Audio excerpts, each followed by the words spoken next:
வணக்கம். Doctor Bhuvaneswaran, BST சிறப்பு மருத்துவமனையுடைய இயக்குனர். பிஎஸ்டி மருத்துவமனையில் எல்லோருக்கும் வைத்தியம் பண்ணுறோம். ஆனாலும் சில தருணங்கள் எங்களுடைய மனதில் ரொம்ப ஒரு நெகிழ்ச்சியை கொடுக்கக்கூடிய விஷயம்.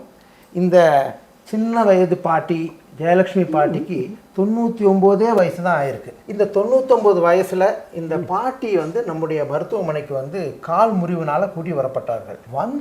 இவங்களை பார்த்துட்டு அந்த வார்டே அதிசயப்பட்டது என்னன்னா, ஒரு சின்ன வயசுக்காரங்களுக்கு எப்படி ஒரு வைத்தியத்தை ஃபேஸ் பண்ண முடியும், எப்படி அதை எதிர்கொள்ள முடியும் அப்படிங்கிறத ஒரு உதாரணமாக இருந்து அடுத்த நாளே சர்ஜரி முடிச்சுட்டு சில நாட்கள்லேயே உட்கார வச்சு இப்போ நடமாடிட்டு இருக்கிற அளவுக்கு பாட்டி வந்திருக்காங்க.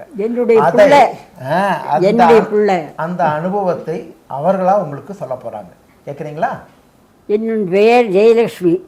என்னுடைய வயசு 99. பிப்ரவரி 11 அன்னைக்கு கார்த்தால 7:20 கீழே விழுந்துட்டேன். கீழே விழுந்து 20 நிமிஷத்துக்கெல்லாம் ஆம்புலன்ஸுக்கு ஃபோன் பண்ணி என்னுடைய சொந்தக்காரெல்லாம் ஹரி எல்லாரும் சேர்ந்து எங்கள் பையனுக்கு இந்த ஊர் புதுசு, அதனால் அவனுக்கு தான் எல்லாம் தெரியும். குழந்தை எல்லாருடைய ஹெல்ப் பண்ணி ஆஸ்பத்திரியிலேருந்து எல்லோரும் என்னை கொண்டு இங்கே பிஎஸ்டி ஆஸ்பத்திரியில் சேர்த்தாங்க. ஞாயிற்றுக்கிழமையாக இருக்க கொண்டு கூட அன்றைக்கி எல்லாருடைய சேவைகளும் கிடச்சிது. எல்லாரும் டியூட்டியில் இருந்தாங்க. எனக்கு ரொம்ப எல்லோரும் ஹெல்ப் பண்ணினா. மறுநாளைக்குள்ளேயும் 20 மறுநாள் ஞாயிற்றுக்கிழமை விழுந்தேன். திங்கக்கிழமை எண்ணிக்கை எனக்கு ஆப்ரேஷன் நடந்து காரை கொஞ்சம் சரிப்படுத்திட்டாங்க. வலி மட்டும்தான் கத்தின்னு இருந்தேன். அப்போது அரவிங்கர் டாக்டர் எனக்கு ஆப்ரேஷன் பண்ணிட்டார். தன்மையாக அந்த குழந்தையெல்லாம் கூட இருந்து, பேரம்பேத்தி எல்லாட்டுமே என்னோடய குழந்தையெல்லாம் இருந்து அவ்வளோ தூரம் எனக்கு சேவை பண்ணியிருக்கா.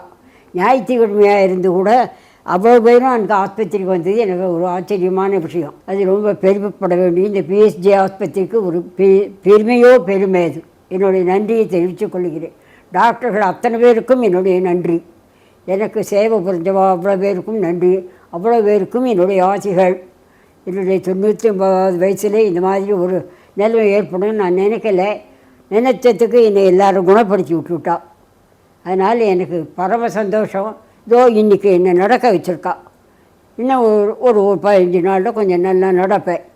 அப்புறம் எப்போது என் வேலையை பார்த்துட்டுப்பேன்.